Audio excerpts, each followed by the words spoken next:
여러분 안녕하십니까? 5월 20일 수요기도 대회를 시작하겠습니다. 오늘 수요기도회 마가복음 15장 6절부터 15절까지입니다. 예수님이 처음에 가야바 대제사장 앞에서 재판을 받으셨죠. 그리고 다시 빌라도에게 넘겨졌습니다. 그러니까 빌라도가 어떤 신문을 하다가 헤롯에게 넘겨지는데 그는 예수님을 조롱만 하고 다시 빌라도에게 넘겨준 것입니다. 이제 빌라도는 어떤 형식이든지 마무리를 해야 됩니다. 그래서 다시 법정을 열었죠. 그래서 다시 묻습니다. 내가 유대인의 왕이냐? 예수님이 대답하십니다. 너희가 스스로 한 질문이냐 아니면 누구의 이야기를 듣고 하는 말이냐 이래 하시자 빌라도는 고소자들에게 이를 들었다라고 말합니다. 이때 예수님은 이렇게 말씀하셨습니다. 나의 왕국은 이 세상에 속한 것이 아니다. 그랬더라면 군대를 보내어 유대인들이 고소하게 하지 못하게 했을 것이다. 지금은 이 세상은 나의 왕국에 속하지 아니하니라 말씀하셨습니다. 이때 지금은 이라는 시제를 쓰셨어요. 빌라도는 당연히 무슨 말을 하는지 못 알아듣죠. 그래서 다시 한번 유대인의 왕이냐 하면 당연히 이 세상 왕국을 생각을 했는데 의외로 예수님이 나의 왕국은 이 세상에 속하지 않는다 하니까 빌라도는 이해가 안 되겠죠. 그래서 다시 묻습니다. 내가 왕이냐? 예수님께서는 그렇다 이렇게 말씀하시고 이를 위해 내가 태어났고 이런 연유로 세상에 왔노라 진리를 증거하러 온 것이라고 분명히 말씀하자 빌라도는 그러면 진리가 무엇이냐 한마디 내뱉고 자기 관저로 들어가 버립니다.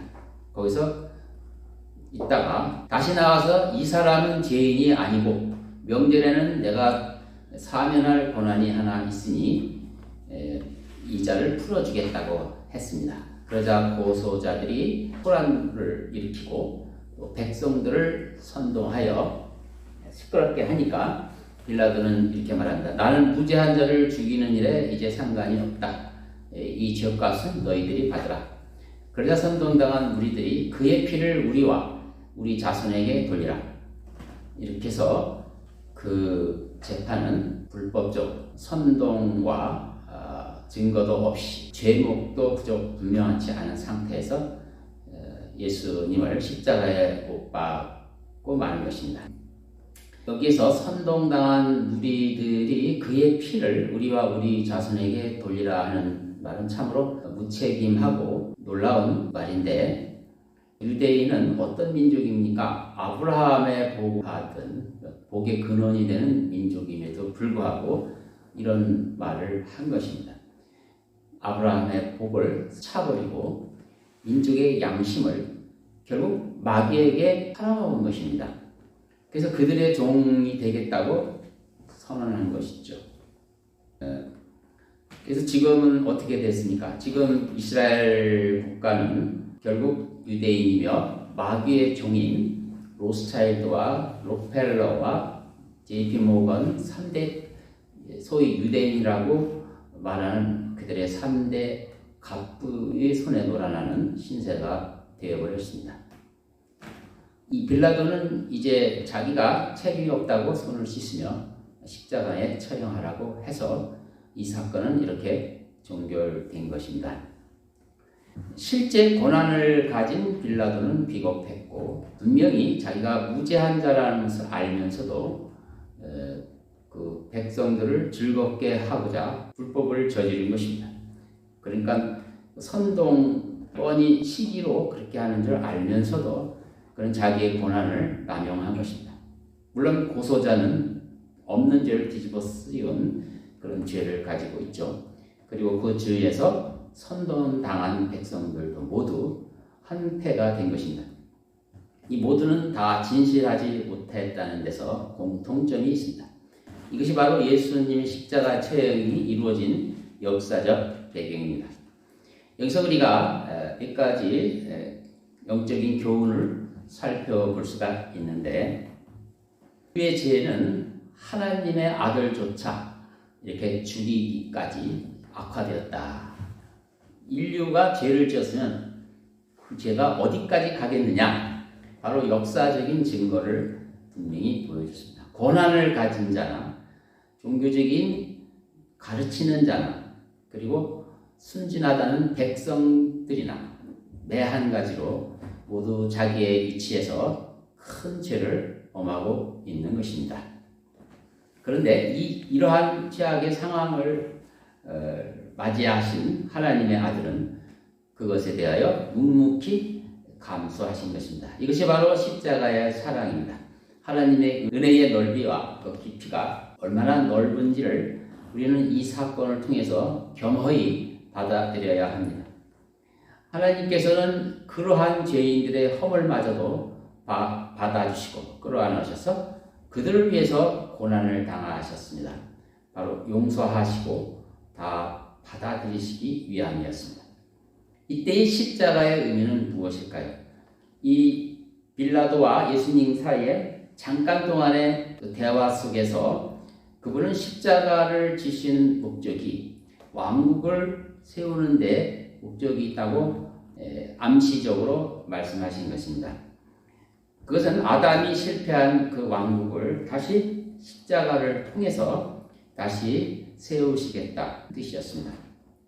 여기에 나의 왕국은 이 세상에 속하지 않는다는 말씀은 그 당시 빌라도 앞에 있는 예수께서 분명히 나는 그런 힘이 있고 권세가 있어서 내가 이것을 힘을 발휘한다면 고소되지 않을 것이라고 분명히 했습니다. 무슨 뜻이냐면 실제로 자신의 권력을 휘두르지 않고 자기는 패배자의 모습으로 스스로 죽어야 하는 그 상황을 말씀하신 것입니다.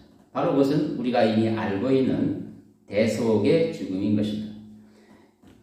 그리고 이어서 지금은 나의 왕국은 이 세상에 속하지 않는다. 즉 지금은 아니라고 말씀하신 그것은 나중은 다르다고 말하는 것입니다. 그 나중에는 바로 3일 후에 부활하신 후에 정말로 상황이 달라졌음을 우리는 확실히 알게 되는 것입니다. 그때 예수님은 하늘과 땅의 모든 권세를 확보했다고 예수님 입으로 직접 증거하셨던 것입니다. 본래 아담의 후손들 모든 민족들은 70개의 민족으로 나뉘어져서 천상의 아들들에 의하여 관리되었었지만 그들 모두는 천상의 아들들과 포함하여 다 타락을 해서 하나님으로부터 멀어졌을 뿐만 아니라 하나님이 직접 관리하시는 유대인마저도 지금 바리새인들이 메시아를 고발하는 수준에 와 있으니까 그들도 다 타락을 하게 된 것이죠. 이러한 상황에서 그분이 죽으셨고 그러나 3일 만에 다시 살아나심으로 이 하늘과 땅의 모든 권세가 나에게 주어졌다고 선언하신 것은 매우 큰 의미를 갖습니다. 우리 마태복음 28장 18절로 20절을 찾아 읽어보겠습니다. 그 후에 예수께서 그들에게 오셔서 일러 말씀하시기를 하늘과 땅에 있는 모든 권세를 나에게 주셨도다. 그러므로 너희는 가서 모든 민족들을 가르치고 아버지와 아들과 성령의 이름으로 침례를 주며 내가 너희에게 명령한 모든 것을 가르쳐 지키게 하라. 보라 내가 세상 끝까지 너희와 항상 함께 있으리라고 하시더라. 아멘. 18절에 하늘과 땅에 있는 모든 권세를 주님께 주셨다고 분명히 선언하셨죠. 그게 그 전에 빌라도 앞에서는 스스로 죽음을 당하는 실패자의 모습을 보여주던 그분이 갑자기 이런 말씀을 하신 그 이유가 뭡니까? 그는 사망 권세로부터 이기시고 부활하셨기 때문입니다. 바로 그것이 예수님이 하늘과 땅의 모든 권세를 부여받은 결정적인 사건이었던 것입니다. 자, 이제 아담이 잘못하여 빼앗긴 나라, 즉 하나님의 통제하에 있는 것이 아니고 하나님을 떠난 마귀들의 통제 안에 놓여있는 이 나라들을 탈환하는 전쟁이 이제 시작이 되어진 것입니다. 그러면 그 하나님의 그 특별한 이 전쟁은 어떤 형태의 전쟁이냐 하면 에베소서 6장에 보면 이 전쟁은 혈과 육에 속한 전쟁이 아니라고 분명히 말했습니다. 독특한 전쟁이기 때문에 우리 그리스도인은 이 전쟁의 특성을 알아야 합니다. 잠깐 짧게 말씀을 드린다면 그것은 두 가지로 나누어서 생각할 수가 있는데, 첫째는 이 전쟁은 이미 마귀의 자녀들 안에서 빼앗긴, 거기서 노예 생활을 하는, 사실상 그 속박 아래 있는 그들이죠. 그들을 새로운 하나님의 자녀로 확보하는 전쟁이 그 첫 번째입니다. 그들을 하나님의 자녀로 바꿔주는 이것이 전쟁에 속합니다. 자기들 국민을 누군가 빼간다면 그 권세를 갖고 있는 자가 화가 나겠죠. 그래서 그것을 막으려고 하겠죠. 그러니까 그게 전쟁입니다. 하나님의 자녀로 이겨오는 전쟁. 그리고 두 번째는 그들이, 하나님의 자녀로 된 그들이 세상에 다시 들어가서 하나님의 자녀로서 하나님의 영광을 보여주는 것. 이것도 전쟁에 속하는 것입니다. 이것은 해도 그만 안 해도 그만이 아니고 하나의 영적 전쟁에 포함이 되는데, 바로 이러한 선포를 하신 것입니다. 예수께서 부활하시고 나서 권세를 다 내가 얻었다고 하면서 제자들에게 너희는 가서 모든 민족들을 가르치고 아버지와 아들과 성령의 이름으로 침례를 주며 하나님의 자녀로 삼으며 또 내가 너희에게 명령한 모든 것을 가르쳐 지키게 하라. 이렇게 말씀을 지킴으로써 하나님의 영광을 나타냄으로써 영적 전쟁을 시작하는 것이죠. 이것이 새롭게 변화된 것입니다. 이제 사람을 아담에게 맡겼더니 실패를 했고요. 또 노아한테 다시 똑같은 사명을 다시 맡겼더니 또 실패했고, 아브라함의 후손들 이스라엘 모두 실패를 했어요. 이렇게 한번 실패했으면 이제 예수님이 그 일을 시작했으면 마무리도 다 하시고, 이제 백성들은 그저 워낙 미련하고 잘 모르니까 그저 그 하나님, 그 의로우신 하나님 안에서 분복을 누리면 되는 거 아닌가라고 생각할 수가 있겠죠. 그런데 놀랍게도 하나님께서 이 권세들을 물리쳐 주신 다음에 사람들을 부르고 그들을 다시 세상에 보내서 하나님이 하신 그 나라를 되찾는 일에 부르셨다는 것이죠. 왜 그렇게 하셨겠습니까? 그래서 사람들이 이제 하면서도 또 실패하는 게 아닌가. 그 교회를 보니까 그리스도인도 역시 말씀대로 살지 못하고 그 전에 아담이 실패한 내용이라든가 이스라엘이 실패한 내용을 또다시 계속 반복되는 것 같아서 매우 절망에 빠지게 된 것입니다. 그러나 그것은 오해를 하는 것이고 이번만은 다른 것입니다. 이번은 그 구약 성도들이 하려고 했던 그 양상과는 전혀 다릅니다. 왜냐하면 이것은 이미 승리를 확보했고요. 시작하신 예수님께서 마무리도 하시겠다고 약속을 한 것입니다. 즉 D-Day를 먼저 정해놓고 다시 오시겠다고 확실히 약속을 하신 이후에 시작된 것이기 때문에 이번에 우리가 동참하는 전쟁은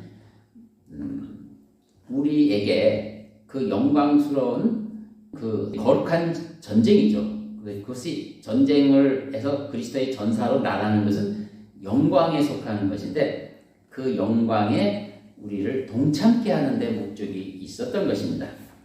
주님은 홀로 다 하실 수도 있어요. 그리고 그 사람들을 변화시켜서 자녀로 삼아서 자기 백성으로 삼으실 수가 있어요. 그렇지만 하나님께서는 그것으로 만족지 않으시고 그 하나님의 백성들이 예수 그리스도와 같은 수준의 그 일을 함으로써 예수께서 통해서 받을 영광을 자기 백성들이 모두 동일하게 받게 하기를 원하시는 것입니다. 바로 이것은 여러 보통 나라와 같은 모습이 아니고 일종의 커다란 하나님의 가족을 형성해서 모든 가족이 다시 이제 그 아담으로부터 보여준 그 영광을 되찾는 이런 일을 하셨겠다는 거죠.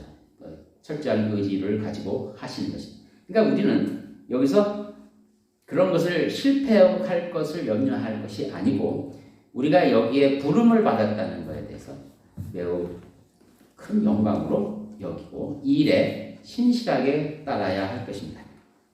오늘 본문 내용의 대화로 보면 빌라도가 주로 질문하는 것이 딱 한 말입니다. 너희가 유대인의 왕이냐? 예수님을 향해서 말씀하신 거죠. 너희가 유대인의 왕이냐?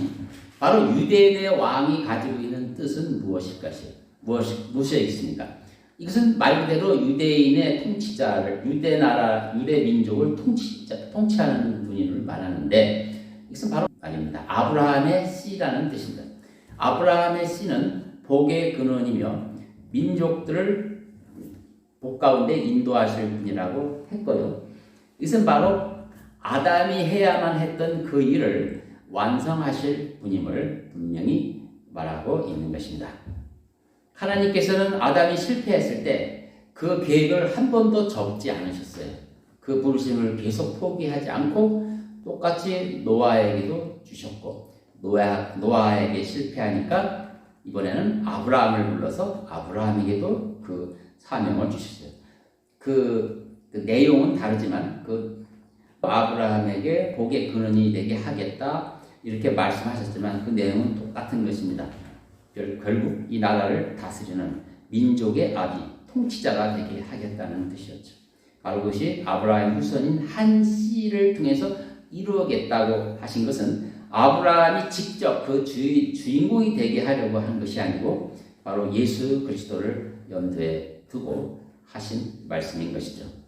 바로 이게 유대인의 왕의 그 의미는 결국 아담에게 주셨던 그 하나님 나라 건설을 예수 그리스도가 다시 회복시켜서 완성하겠다는 뜻입니다. 그래서 예수 그리스도는 알파와 오메가가 되는 것입니다. 또 대화 가운데 예수님이 이렇게 말씀하셨습니다. 만일 나의 왕국이 이 세상에 속한 것이라면 내 부하들이 싸워서 나를 넘겨주지 않게 하였으리라 이렇게 하셨습니다. 이것은 분명히 내가 하고자 한다면 힘과 권세를 이용해서 얼마든지 너희들을 물리칠 수 있었다라는 것이죠. 그러나 내가 자신을 비우고 일부러 권세를 내려놓고 죽음의 길을 택한 것이다. 이것은 십자가를 스스로 지겠다는 뜻인데 십자가가 담겨져 있는 내용이 중요합니다. 십자가를 통해서 그분이 구속을 통해서 결국 무엇을 이루려고 하시는 것입니까? 자기 백성을 부르시는 목적인데 물론 자기 백성이 다 죄로 죽어서 쓸모없는 존재가 되었죠. 그래서 일단 죄를 해결하시고 그들 죄사함을 받게 하는데 성경은 그 자기 백성을 다시 창조하신다고 말합니다. 새로운 거듭나게 하시다. 바로 십자가의 피를 통해서 거듭나게 하셨다는 것은 이 백성을 다시 창조하셔서 부르실 때 왕국을 건설하실 때 있는 백성으로 다 옷을 몇 가지 다시 새로 입히고 마음 조금 개조해서 다시 쓰는 것이 아니라 완전히 새로운 창조물로 부르시겠다는 겁니다. 예수님이 시작하셨으니까 그의 백성도 그렇게 완벽한 거죠. 그래서 십자가의 의미는 자기 백성을 다시 창조해서 그 백성들과 함께 이 아담이 이루지 못한 뜻을 이루겠다는 뜻이었습니다. 유대인들이 나를 너희 손에 넘겼다 이렇게 말하는 것은 참으로 폭탄적인 선언입니다. 예수님과 유대인은 함께할 뜻이 이루어질 수 없게 되어버렸어요. 그래서 이제 유대인을 통해서 하나님이 하시고자 하는 계획이 이루어질 수가 없는 것입니다. 하나님의 백성을 새롭게 창조하여 이제 그분의 뜻을 이루어 나가는데 그 하나님 백성의 제일 첫 번째 자리로 유대인을 초대했는데 유대인이 스스로 거절했기 때문에 그 자리를 누가 대신했습니까? 이방인이 대신해서 그 일을 하게 된 것입니다. 그래서 유대인들은 그 영광스러운 거리의 부름에서 벗어나게 되었습니다. 자, 그러면 우리가 이렇게 은혜를 받았는데, 즉 그리스도인은 현재 어떻게 살아야 하겠습니까? 당연히 그분의 부르심의 뜻을 잘 알고 그 뜻에 순종하면 되겠죠. 예수 그리스도께서도 이 땅에 인자로 오셨을 때 아버지의 뜻을 잘 아셔서 순종하는데 온전하게 이루셨기 때문에 그는 하늘과 땅의 모든 권세를 얻으셨습니다. 모든 만물이 그분 발 아래 엎드려 무릎을 꿇게 하셨다고 했습니다. 그리스도인들이 이 사명을 잘 따른다면 예수님이 받는 그 영광에 우리는 같이 동참하게 될 것입니다. 따라서 가장 중요한 것은 부지런히 복음을 증거해서 많은 혼들을 하나님께 이겨와야 합니다. 세상 사람들에게 세상 주인은 이제 바뀌었다. 하나님이라는 사실을 알려야 합니다. 그리고 세상과 섞이지 말고 하나님의 자녀답게 성별한 생활을 해야 합니다. 세상의 악한 자들과 영적인 전쟁을 치러야 합니다. 이것은 여러 가지 의미가 있습니다. 선한 시민으로서 빛의 자녀로서 주어진 위치에서 자신의 삶을 오롯이 사는 것이 영적인 전쟁의 가장 중요한 요소라는 것을 말씀드립니다. 또 교회 공동체에 모여서 우리들의 그 영광을 세상 사람들에게 드러나게 보여주는, 즉 교회를 통한 하나님의 살아계심을 드러내는 일이 또한 매우 중요합니다. 그래서 교인들끼리, 성도들끼리 서로 잘 지내는 것은 너무 중요한 일입니다. 이런 것이 다 합쳐서 잘 할 때 우리는 하나님 앞에 큰 상을 받게 될 것입니다. 이상으로 설교를 마치겠습니다. 오늘 기도하실 때 우리 대한민국의 현 상황을 잘 이해하시고 또 기도하시기 바랍니다. 지금 대한민국이 매우 위태로운 상황입니다. 공산화가 되어가고 있습니다. 중국을 비난했다고 어떤 선한 시민이 대한민국 경찰에 의해서 잡혀가는 일이 생깁니다. 대한민국 국민을 보호해야 할 경찰이 중국을 위해서 가두는 상황이 오는 것입니다. 이런 일은 점점 더 심해질 것입니다. 또 중국인들이 우리나라 국회의원을 뽑는 데 관여하여 자기 입맛대로 부정선거를 저질렀습니다.